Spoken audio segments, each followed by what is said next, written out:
Today we're going to talk about social location and how social location impacts the way we read and understand scripture.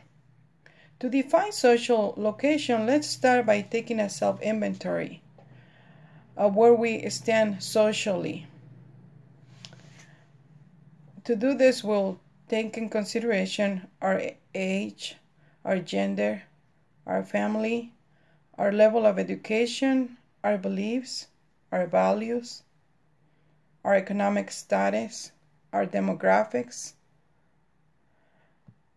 All of these factors contribute to define our social location. For example, I am a middle-aged Hispanic woman who was born and raised in rural Mexico in a very poor environment. There were nights when I get to go to bed in an empty stomach. For the purpose of this discussion, let's think of an upper-class American woman, middle-aged. And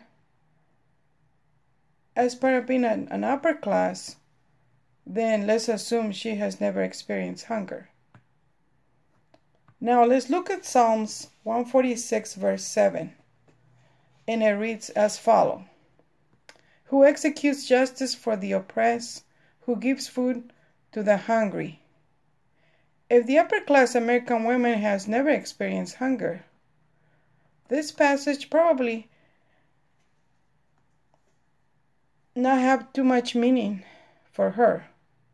In my case, however, on the other hand, I feel like if it was written to me, thinking of me, it tells me, the way I understand it, it tells me that God gives food to the hungry. God cares for our needs. God fulfills our physical needs. As you can see, based on my social background, I interpret this part of the scripture in a very different way because I have lived the fact of being poor. So I feel right at home. Compared to the upper class American women, like I said earlier, probably this passage doesn't have much to say.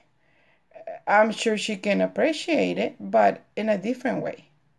So this is a very simple example of how, based on our social status, we can read and understand scripture in a very different way.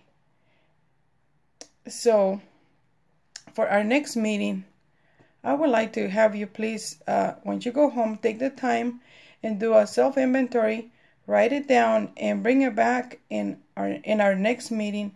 We will discuss and we will look some Bible passages and see how we can see the possibility of different interpretation based on our personal experience. All right. Thank you for being present. Goodbye.